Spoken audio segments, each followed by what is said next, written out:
Good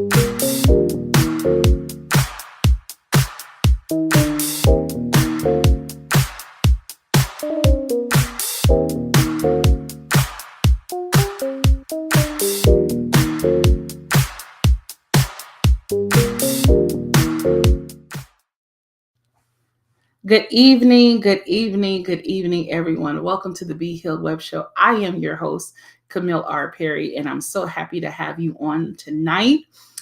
This is November 14th. Wow, how are we just a week away from Thanksgiving? Where has time gone, y'all? 2023, it's almost over. We only got about maybe a little less than 6 weeks. Man, whew. But God, we thank you. Hey, Dad's Girl Clothing. Daddy's Girl Clothing. Listen, y'all support Daddy's Girl apparel, clothing apparel. Definitely do so and let them know Be Healed sent you. Okay, and so you can get your nice little discount rate. But welcome each and every one. In usual fashion, I always greet everyone and say, "This is the day the Lord has made, and we'll rejoice and be glad in it." Listen, I know we all have a reason to be thankful. I know we're getting ready to celebrate Thanksgiving, and some that might not celebrate Thanksgiving as what we know it as. Maybe they'll just celebrate family coming together. Some reverence it as Indigenous Day. Hey, whatever floats your boat, we have a reason to be grateful, to be thankful, to celebrate that once again we're yet here. And so I'm excited for my guest that's on tonight. I call him the myth, the man, the legend, okay, all the way from Oklahoma. But I've got a chance to meet him in a little Mayberry of a town called San Jacinto College over here in San Jacinto, Menifee campus to be specific. But his name is Dr. Von Lawson. You probably seen him on maybe last year. I actually had him as an introduction to the student guests that we were talking to, for him to introduce the students because he had more familiarity. But now we get to talk to him, get to know his life and the series of Power of Vulnerability. When I gave him the theme that we're looking at, look what the Lord has done, he was like, oh, sis, I could talk on that. I mean, because God has done some great things, and I'm excited to hear him share. So let me tell you a little bit about Von. Not only is he like a big brother to me, and just a sweet, loving man, but he loves the Lord. He loves his family. This is what I know. I don't have to read this off of nothing. I know he loves the Lord. I know he loves his family. I know he loves helping others. That's what he loves to do. I get a chance to work alongside him and some other phenomenal people at Mount San Jacinto College.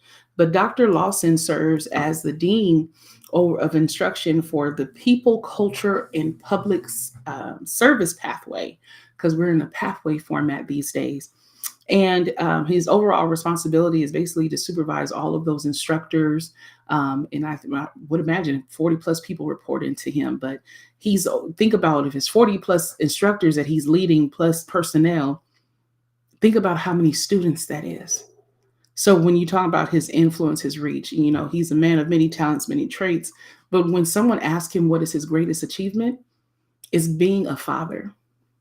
When his children were young, 4 and 2 years old, and the marriage concluded with their mother, and now he has to raise these kids. He chose to raise them as a single father. He did this, y'all.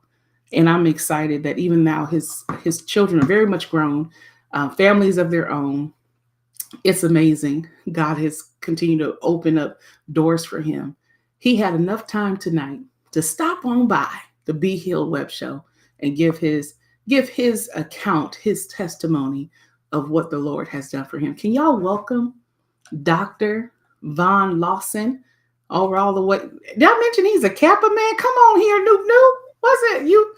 I know you don't smoke the dope, you don't drink the wine. No. Good evening to you, Sister Perry. Thank you so much for having me, and especially thank you for those kind words. Absolutely. I mean it from the bottom of my heart. You are really an A1 guy, and I know that you go above and beyond. Thank you. Thank you. And I know you'll start singing and preaching in a heartbeat. I know that. So I'm gonna ask specific questions. All right. But nevertheless, welcome to the Be Healed Web Show. You see the theme, you've seen the series for this particular month. Um, what has the Lord done for you? It's not just what the Lord has done for me, it's what the Lord continues to do for me every Mhm. moment of every day, every second. It's just consistent. And I want to start this dialogue with you, if I can, Absolutely. for a second with just a quick story, if you will. And I don't know how real it is, but I know it's something that was told to me many, many, many, many years ago. People have probably heard it, but there came this great flood, and Mhm. um, as the water was rising, people were beginning to evacuate. And Mhm. there was one man, he was in his house, and they said, "Hey, man, we need to leave." And he said, "Well, no, I'm gonna wait on the Lord." And then, of course, a raft came along as the Mhm. water began to rise and says, "Hey, brother, you need to get in this raft." And he said, "No, no, I'm good. I'm gonna wait on the Lord." And so then, of course, the water began to rise again. He winds up on the second floor, hanging out the window. A boat comes along, motorboat. Guy says, "Say, brother, you need to get into this boat." And he says, "No, no, I'm gonna wait on the Lord." And so the water begins to rise again. He winds up on top of the roof. A helicopter comes along, drops down a ladder and says, "Hey, man, grab a hold of this ladder so we can get you out of there." He said, "No, no, I'm gonna wait on the Lord." Now the water begins to rise again, and he drowns. And he Mhm. winds up, of course, in heaven. He's there standing before judgment. He asked the Lord, he said, "How come you didn't come save me? I waited on you." And the Lord says to him, "Say, Slim, I sent you a raft, a boat, and a helicopter." The reality is, as I form my thoughts, my words here that I want to share with you, and hopefully somebody that's listening, we need to recognize when God sends us incredible things, Mm. when God sends us everything that we need, not necessarily what we want. Come You know, on. Good. maybe this guy wanted something that was so elaborate that it just made a statement, but we need Mhm. to recognize all of the things that God has sent us along the way that we needed. He met every need. And I have found throughout my life, Sister Perry, Mhm. that he keeps all of his promises. All of them. Not one, not two, but Yeah. all of them. And it's not at my time because I can be impatient. People that know me know Mhm. sometimes I can be impatient, but God always arrives just when I need him, Mm. just when I need him. Wow. And for me, that vulnerability, it speaks to being human and letting people know and understand that. And so tonight, as we talk, I want to share with you some of the most incredible people in my life along the way that have been there Mhm. because God knew that they needed me, that I needed them at that time. God Right. met that need. He put them right there at that spot, Mhm. at that time in my life. And I think that's essential to give people their roses while they can enjoy them. Let me ask you a question because I'm first of all, I love that story. It's very comical, but it does bring us to a place of having awareness. So have you always felt a sense of awareness of knowing when the help was coming for you or when you were being placed for such a time as this? Have you always had that or did you have to grow into that? As a young person, we don't often see that. But as Mm, a young adult, I began to grow into it simply because I had great mentors around me. mhm. Okay. Even coming up, I had incredible parents. I still have my parents, thank God. It's a They're blessing. getting older. I had incredible grandparents, and these were people who instilled in me values and a sense of respect and duty, if you will, especially to family and to community, because I've been a servant all my life, and that's essential. That's important. Mhm. So I give thanks to God for incredible parents, parents of God, even my parents. My dad, I was talking to him a couple of weeks back, and they're at that age now.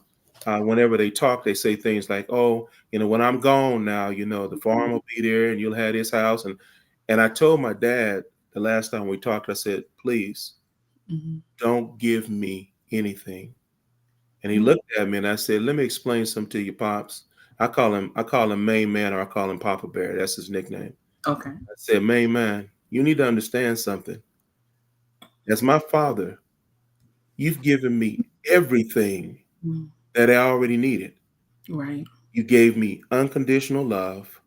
You gave me discipline. You gave me wisdom. You raised me. And most importantly, you gave me Jesus Christ. Because Yeah. my dad didn't play about that. He deacon in the church. You was gonna be in church every Sunday. Pardon my grammar. You was gonna be in church every Sunday. Wasn't no sleeping on the pew and nothing like that. You were gonna be in church. And so I told him, you give me everything I can need. You want to leave something? Leave it to your grandchildren, leave it to your great grandchildren. I've gotten everything that I could possibly need from me and my mother. And that's essential. That's huge. To recognize like I've everything that I've needed. Hmm.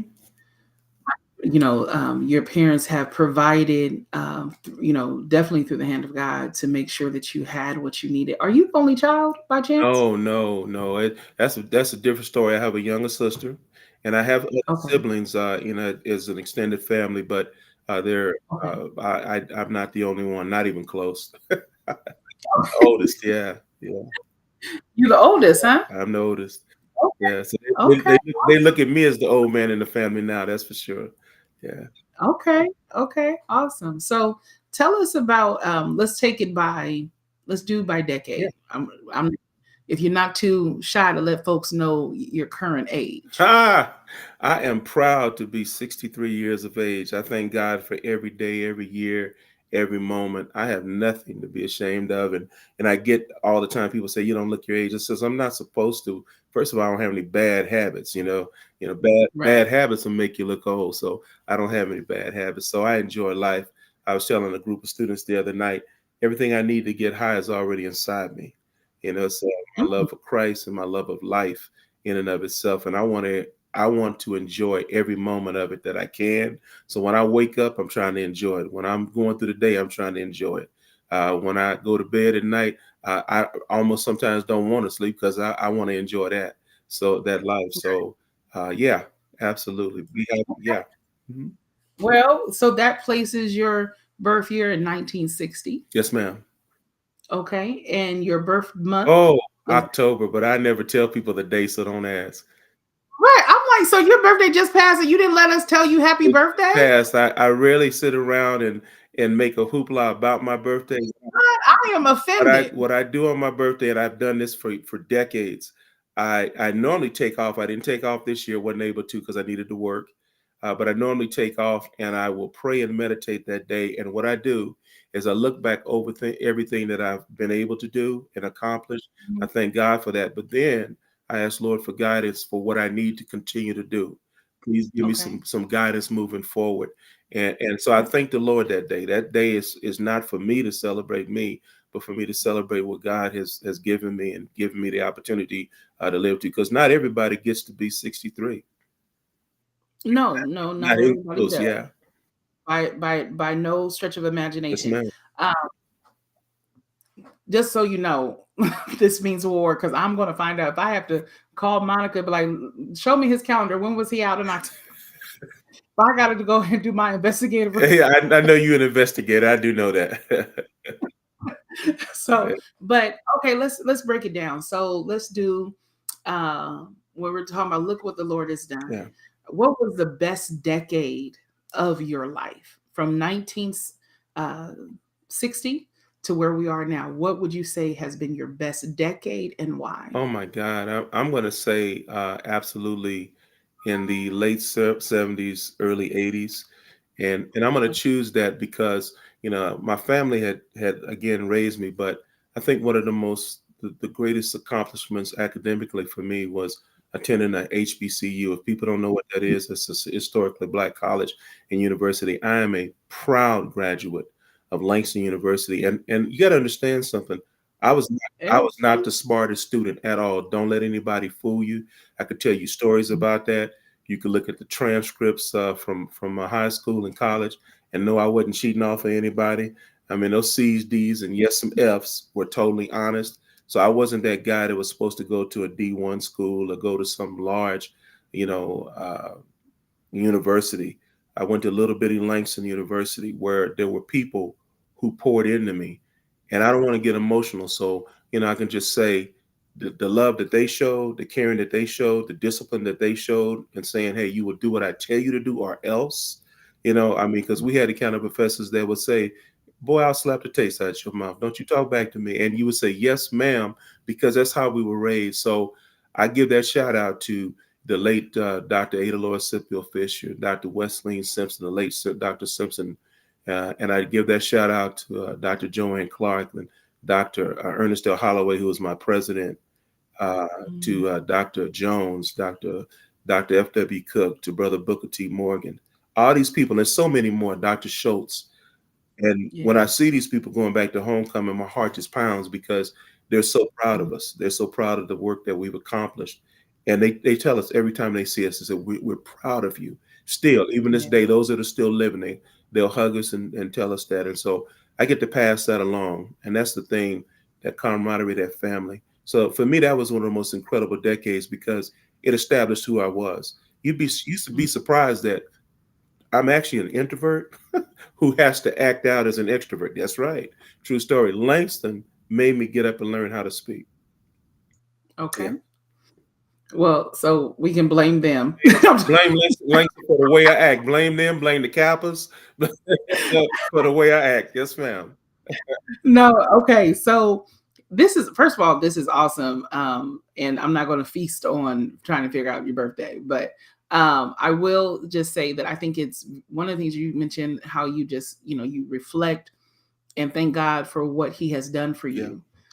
And then also asking for wisdom and inquiring of God, what is coming up for me? Yes. What do you want me to do next? And you mentioned for your greatest decade was your years at Langston. Yes. And I've heard you speak about Langston University. My sister slash soror, Natasha Ryan, she is a Langston alum, and she was just at homecoming. Different ones that some other sorors that I've met along the way in my journey, and they are proud LU Yes, graduates. ma'am. Um, so that was one of your greatest. What would be one of your most challenging decades and why? And remind you, this is the power of vulnerability. So if you, I know you say you don't want to be emotional, but feel free. I think, You're welcome yeah, here. Emotions are yeah, welcome. one of my most challenging, understand that, I'm proud to say this, I'm an Oklahoma boy, born and bred. And if you'd have Mhm, told me 10 years ago that I would be in California living here, I would have told you mhm, you were on drugs. I'd have said something was wrong with you and that you were on narcotics because there was no way I would ever leave that red state or that red earth. Despite mhm, some of their ways, whether it be conservative or challenging sometimes to live there, it's still home. mhm, But I think one of the most challenging things was getting up and leaving something I had known all my life to mhm, come out to the great state of California. I'm happy to be here, and then I think, and I have to say this mhm, because I didn't know what to expect. I didn't know anybody. I had a cousin that I hadn't talked to in years that lived in Long Beach, and I didn't really we really didn't interact. We've grown closer since then, but mhm, we hadn't seen each other in so long. It wasn't like I hung out with them. And the first thing, my parents, I go as being who they are. My dad, my daddy said, "Now you going out to California? Those folks kind of fast. They don't know nothing about the Lord, so you got to be careful." That's on my daddy. He's deacon now. So he said, "The first thing you have to do, you have to find you a church, boy." And I mhm, never forget, I arrived in July the 18th. I was supposed to go to work on the 23rd. Got here on the 18th on a Thursday. mhm. All home, said, "I let you guys know I made it." But the first thing my daddy said, "Well, have you found a church yet?" I said, "Dad, I haven't even unpacked." Right. And then I Googled churches, the true story. Mhm. And when I was living in Costa Mesa, and I tell people that Google led me to Friendship Baptist Church. Oh yeah, I know friendship. I have to give them a shout out, and I have to give a shout out for an incredible pastor and Mhm. Reverend Kenneth Curry Yeah. and First Lady Curry, because they have been so inspirational in my life. But Mhm, then beyond even that was the camaraderie that happened as part of being there. I was led there, and Mhm. I have my little spot, little pew that I sit on, and I met one of the most incredible godly men when I got to friendship, who took me under his wing. And he's one of the most humble men that I've ever met in my life, but he's so accomplished. And I Mhm. got to give him a shout out. If I embarrass him, it's just one of those things. I call him my big brother. And, Mhm. and this is what God has done. Yeah. His name is James Johnson. Okay. Brother James Johnson was the first person that just grabbed me up and he said, "Hey, man, I don't want you sitting around the house by yourself." And he would take me to Clippers game, have me sitting down there behind the players and that kind of carrying on. Because I mean, he's an accomplished brother. Yeah. And he is the reason that I have my home here in California. He he insisted that it was time for me to buy, and he Mhm. assisted me in that process through the entire thing, and had people that he knew that he was able to pick up the phone and call and just simply say, "Help this brother out. I need you to help him get established here." I love that. He he has been that kind of brother to give me wise counsel since I've been here. That's what I talk about when I say God putting people in Yeah. the right place to meet your need at the right time always. And he could not see me for, oh, I don't know, 6 7 days. Mhm. I'm gonna get a call. I'm gonna Okay. get a call, and it's gonna be, bro. I'm checking on you, man. How you doing? And it's just good to hear his voice, and to have that kind of support. When you mentioning that, my mind goes to, of course, I always think about the story of Joseph, Hmm. but I also think about the story of Esther, Hmm. um, because, of course, she was an orphan girl and being raised by Uncle Mordecai, who's like 60 years older than her. And, but for such a time as this, for her to become queen and be Right. able to help and save her people. And when you're saying that you never even imagine yourself being Never. in California, Never. you know, um, and then for you to get here and find in Friendship Baptist, Pastor Curry, he a preaching machine. Oh, preaching and teaching. Preaching and teaching. Listen, I'm very familiar with Friendship Baptist, and um, so many such good fellowship there. But for you to be drawn there and then to grow, I mean, it's just like you can see how intentional God has been Yes. throughout your life. Okay. Yes. And I don't know, I just had to pause for a cause on that one because I'm like, I think sometimes we're so caught up in what isn't that we forget to see what is. Yes. That's right. That's right. We forget to see who is. You know what I mean? So, all right. So it was your challenging decade, but you're here now. You Yeah. got roots here. Mhm. You're growing. You're thriving. Yeah.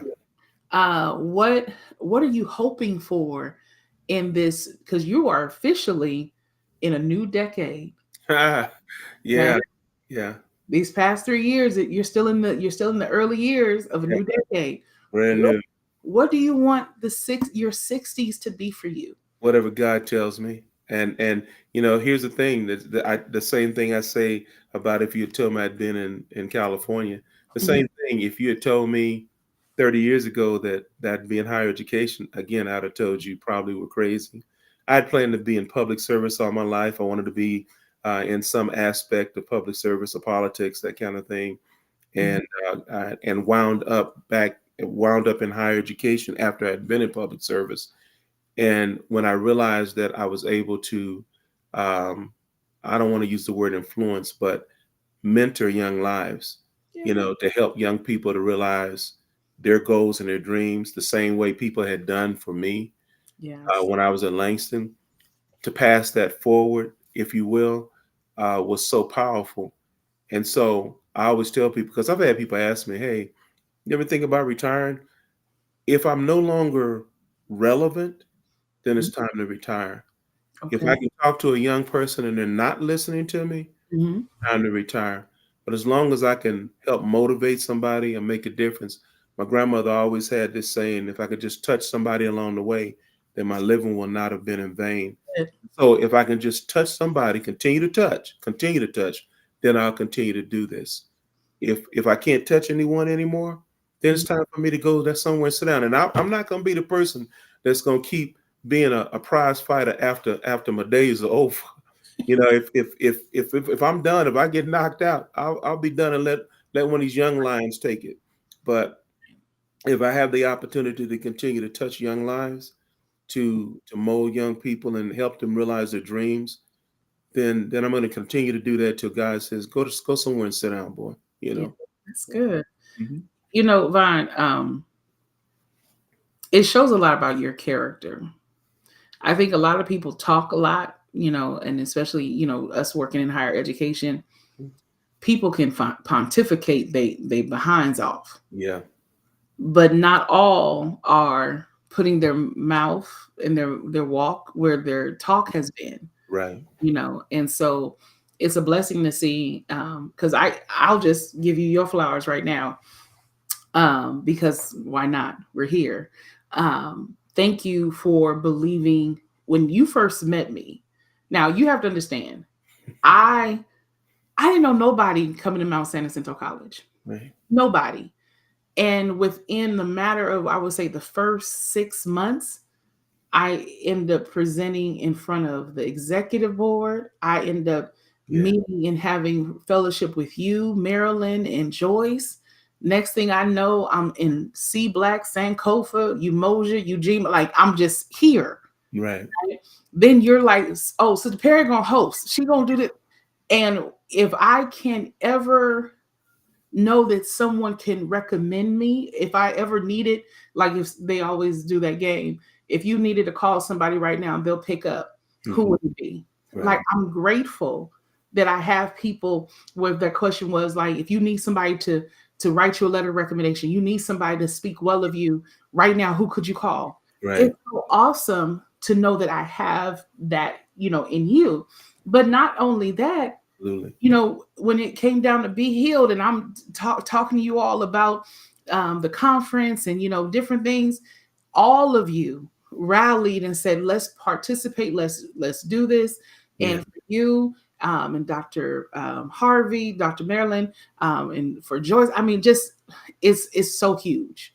So Absolutely. I want to say thank you for keeping your word, for keeping your promise, because a lot of people say a lot of things, but when it comes to the rubber meeting the road, Yeah.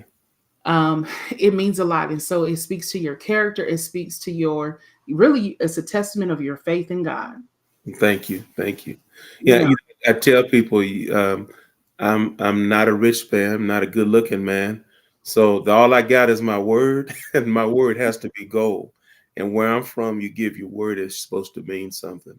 yeah, So I haven't done anything other than serve and do what I'm supposed to do is keep my word. So and if I get off track from that, I expect for you to tell me, because I guarantee you, my mama would tell me. You know, if I'm not doing right, she would tell me. So absolutely. I mean, that's what builds a bond of sisterhood and brotherhood together. yeah. Right. Even though you are a Kappa. Oh yeah. Divine Nine. Always, always. But okay, so um let's talk about your children, because in your resume, your CV, that is listed as your greatest achievement. Yeah. Tell us about how that time was for you of making the decision Woo. to raise them as a single father. That was deep, and that wasn't a decision. It was a calling. It's something that had to happen. I would have liked to have anything else but that, but things happen. Mhm. Things happen to people, and you have to step up. And so, yes, we were the three musketeers. Yeah. From the time they were 4 and 2, they were my babies, and they would sit under me. We spent a lot of time at church. We spent a lot of time at community activities. Again, I thank God for my mom and my dad at that time. And I thank God for my extended family at that time, because even at my church, this is where you have to listen to people being put in your life by God.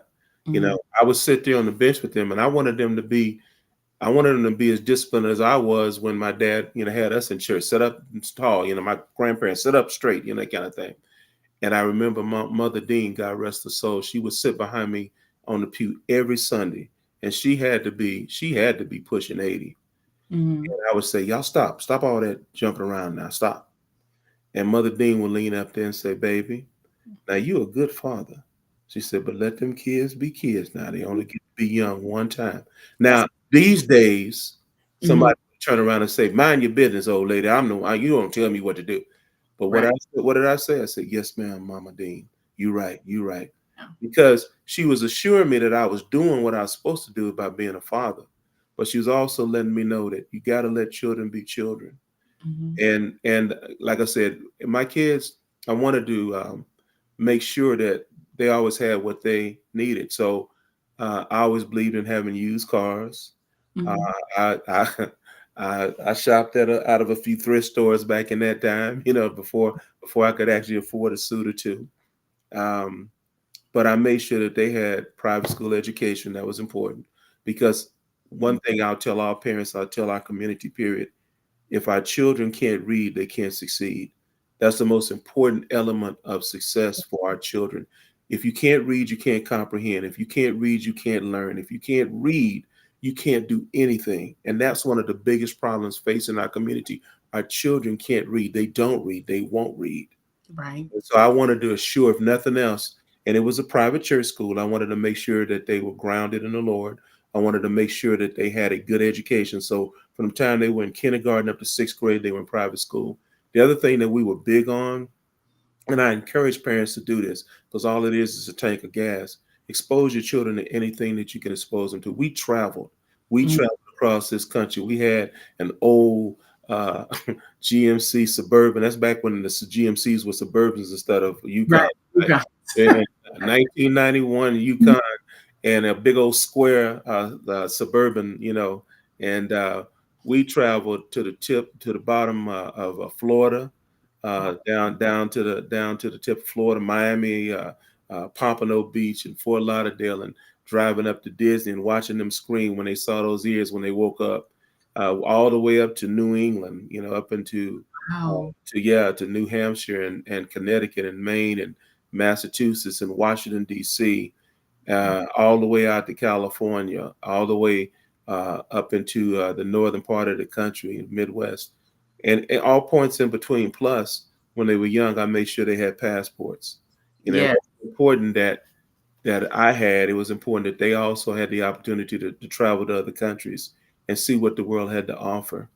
And Yeah. so I encourage that with children that they be allowed to explore and discover things, especially with their parents. That's the most important thing. They never forget that. They never forget those times that you spend together. You know, listen, Vaughn, listen, this is a great interview.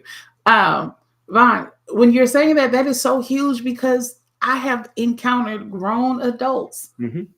that never had a passport, Yeah, never have left California outside of going to Vegas, yeah, but haven't been on planes, yeah. never been, I mean, and I'm like, That's sad. And I had the same similar situation when I worked at Langston. I did for a number of years, and I was a director of Overbound. And we had students that had never been out of their county in Oklahoma ever. And I took them as part of the work that we did. Every year I'd been able to sell the leadership on allowing us to take them on trips outside of the state. And along the way, the trip had to involve education, mm-hmm. it had to involve fun, Okay, and then it had to involve rest and relaxation, right? okay, So the first thing we would do is I didn't do Motel 6. No, I didn't do Holiday Inns. I did Hiltons. I did Marriott's. I mm. did Peachtree down in Atlanta, Georgia, right? And the amazing thing to see children evolve. But we had taken them one year to Memphis, Tennessee, to Mm. uh, The, Lemoyne yeah, College, the Lorraine Motel. at the Lorraine Motel. We Yeah, took to the Civil Rights Museum to see Black kids come yeah, out of that museum crying. I mean, bawling. Why did they treat Dr. King like that? They needed to see that. I took right. them to Lemoyne Owens College so they could see Lemoyne Owens in Memphis. I took them down to the Mississippi River, went down Bill Street so they could see Mm. BB King's Club and eat some of that chicken down there in Memphis. One year, I took them down to Atlanta, Georgia, walk into the lobby the Peachtree, and we meet the Marriott. We meet Tupac Shakur. What? Right, meet Tupac. Right there. I'm in there lecturing him. They said, "You can't lecture Tupac." I said, "Yes, I can." Because I told him, I said, "Young brother, I love your music. You got to stay out of trouble so you can continue to preach Yeah. your word." And I told him that. Just like that. And he was like, he said, "Yes, sir." Had an entourage of people around him, you know. And the kids had so much fun doing that. One year I took them down to San Antonio. Another year I took them down actually to Juarez, Mexico. And this Okay. is before you needed a Yeah, pass. right before the cartel was. Yeah, we actually stayed right there in El Paso in the Camino Real. We were 6 Yeah. hours from the border. We took Mhm. a bus down to the border, and I told them going over the border, I said, "Look, you got federales down here. So if you can't act right, they will keep you here." And they thought I was joking until they saw somebody down there that lived there try to shoplift, and the cops came down on them so hard. The kids told me, said, "Oh no, we'll act right." They knew the cops down there looked different from the ones up here. Yeah. Man, that just, I mean, that brings so much, and I hope more parents are able to do that, Yeah. because especially Plan it. planning is a big thing, and I know Yeah. finances are always a struggle, and I know that oftentimes the fear of the unknown keeps us from moving forward. Now remember what you heard me say. One of the things I told you. I Hmm. had to use cars all the time I was raising my kids Yeah. because I wanted to pay cash or I wanted to be done with it so that they could enjoy that. And sometimes we have to change our priorities and our mindset, what's important to us Mhm. versus something what we need versus what we want. I would have loved to drive a certain kind of vehicle 30 years ago, but that Right. wasn't in the cards because I wasn't living by Perry money. I had Lawson money, and Lawson money was short I money. was I was like Tyler Perry money, got it. Camille Perry money. I didn't have Camille Perry money. I had Lawson money, short money. So the idea always was making sure that the kids were exposed to what they needed: music lessons, dance lessons, acting, whatever they wanted to do, baseball, t-ball, uh, Mhm. and they all were able to do what it is that they needed to do. So, do you feel that in your sacrifice and labor of love for your children, do you ever look back and say, "Man, I wish I would have invested some more time in me"? No, because there's always going to be time for me, because whatever God's going to give me is going to give me. If he takes me tomorrow, I'm still the happiest guy in the entire world. I mean, I have lived a great life. And I always would, because I did have great parents. I always tell people I would take 2 vacations a year. One Mhm. I took with the kids, and then one I took because I needed to rejuvenate. And Okay. so I would always get a chance to, if it was nothing but drive down to Dallas and check into a hotel and just lay by the pool for a couple of days. Mhm. My parents would say, "Yeah, we got you. We support you 100%." And the children, my extended family in my church would do the same thing. Deacon Kraft, the late Deacon Kraft, and his wife Deaconess Kraft, they were quick to take my kids and say, "Hey, they can stay with us for the weekend." Just beautiful people. Yeah. That's good. Mhm. Well, Vaughn, as we're preparing to wrap up in a little bit, one of the questions that I have for you, because I just, everything that you're saying, I just see what the Lord has done for you. Yeah. Um, so many people would have had a different perspective regarding now having to raise a family on your own, Mhm. um, the having to sacrifice and make the changes, and then learning how to operate in a place of singleness when you thought it was going to be for better, for worse, sickness and health forever, right? Um,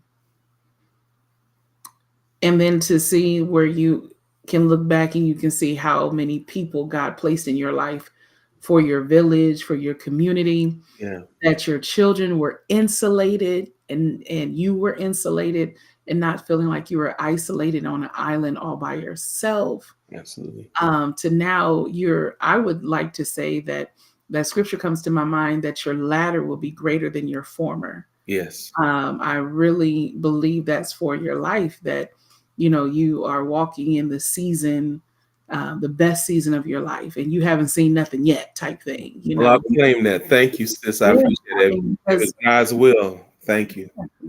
greater is coming. We just listen. He gave me, it's gonna be bigger, And I believe that whatever our hope, our ideas, they don't compare Yeah, what he has for us. absolutely. So that's an awesome thing. Um, you mentioned about always wanting to be relevant and making sure that you can impart some wisdom, some truths into those that are younger than you.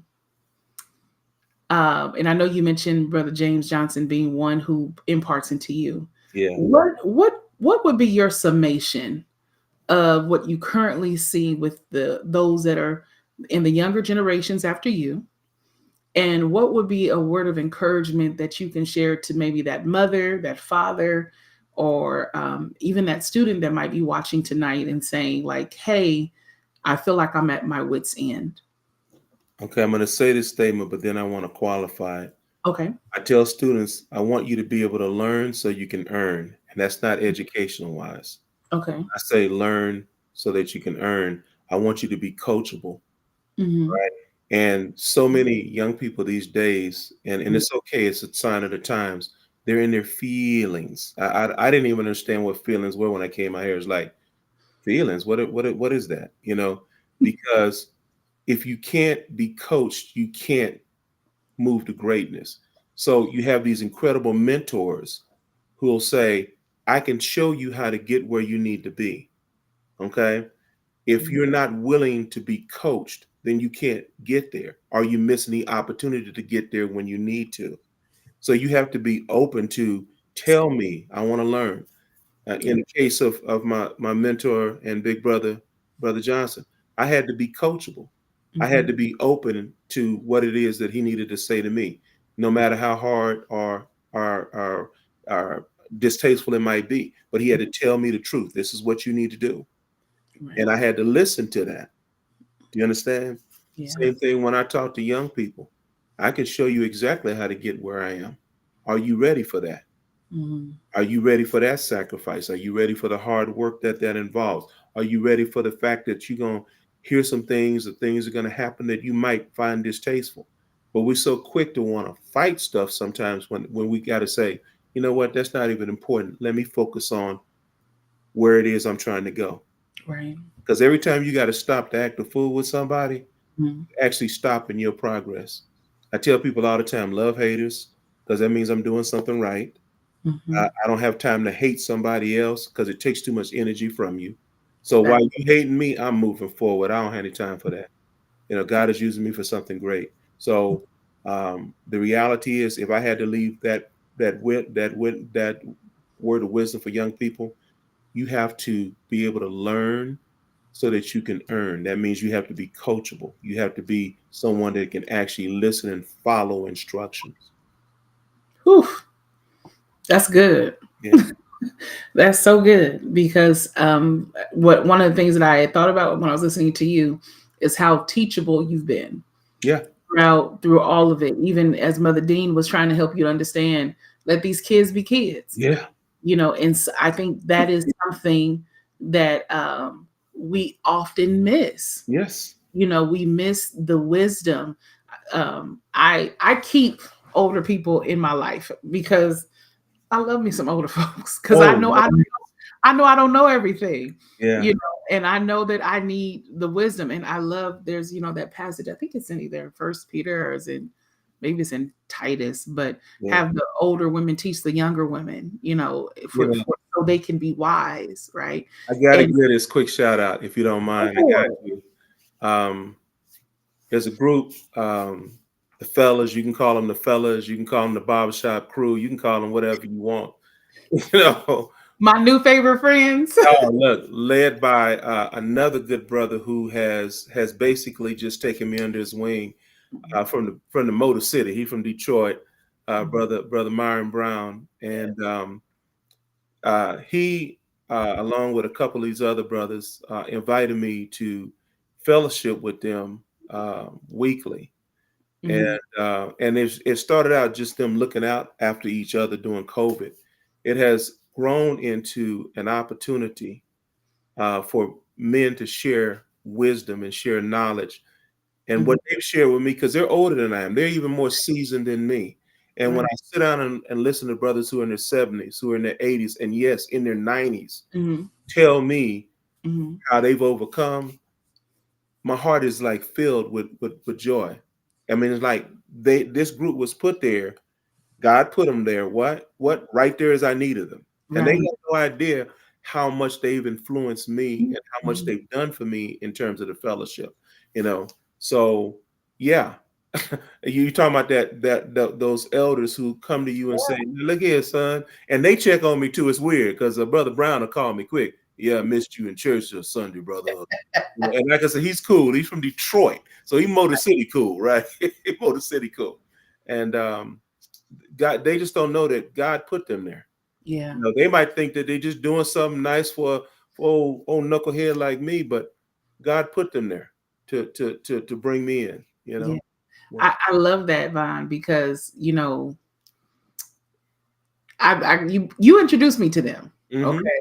Yeah. And that's one of the things that I think people miss out and understand. When you have a real mentor, when Yeah. you have a real friend, they have no problem with bringing you in spaces and places, Yeah. because they know that there's enough universe, there's enough sky, I would like to say, for all the stars to shine. Yeah. No, I have yet to see a constellation fight another constellation, say, no, this is my turn today.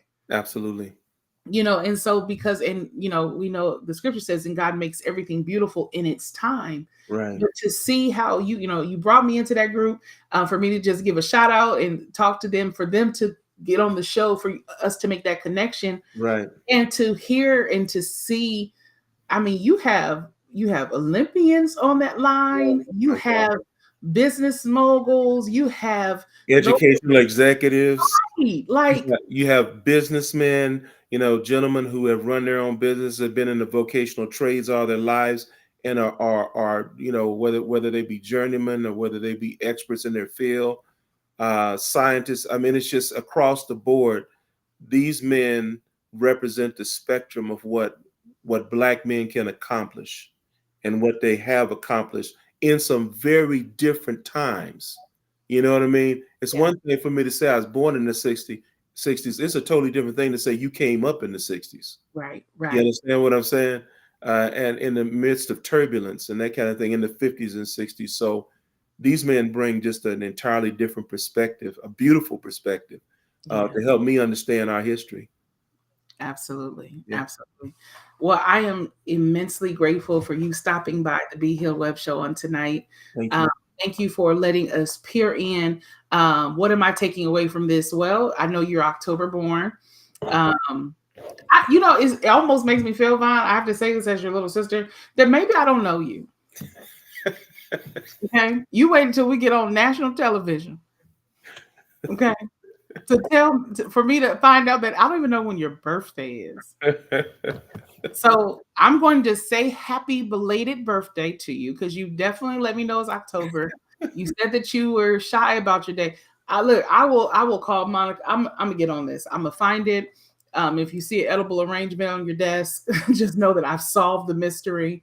And you're going to have to pay me to be quiet, because All right, I will pay you. I will pay you. I'm classified. Okay, so things are a little tough around.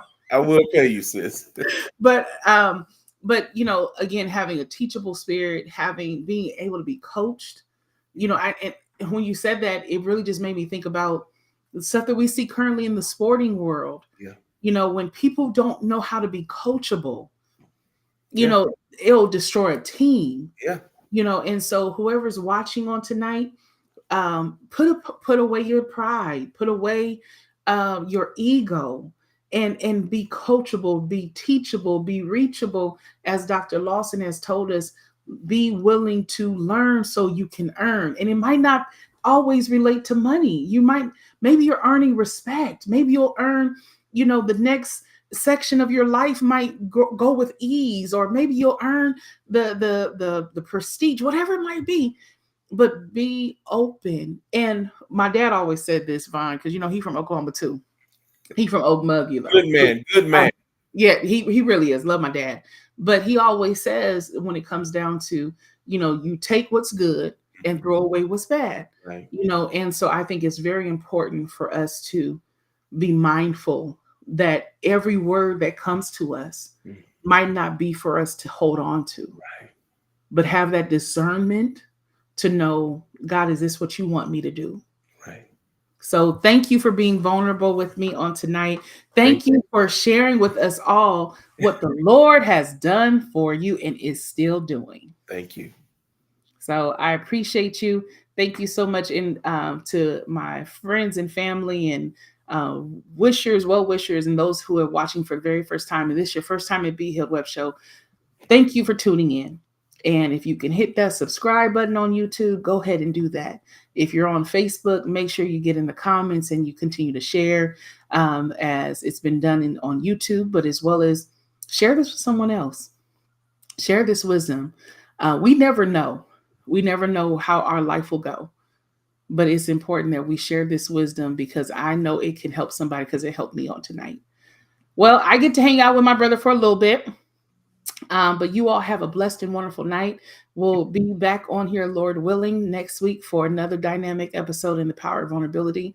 Just focusing on look what the Lord has done. And listen, y'all, if you're not on the show this week or next week, or maybe not yet, call somebody and tell them what the Lord has done. Use your social media. Right. We are so quick to post about what ain't right. Go ahead and tell them what's going good in your life, because there's much for us to be thankful unto God for. Well, until next time, God bless you. May God keep you. May his face continue to shine upon you and give you strength. May your next days be better than your today. Because I believe if God bless us to see tomorrow, he has great things in store for us. So until next time, God bless you. May God keep you. And I'll see you soon. Bye.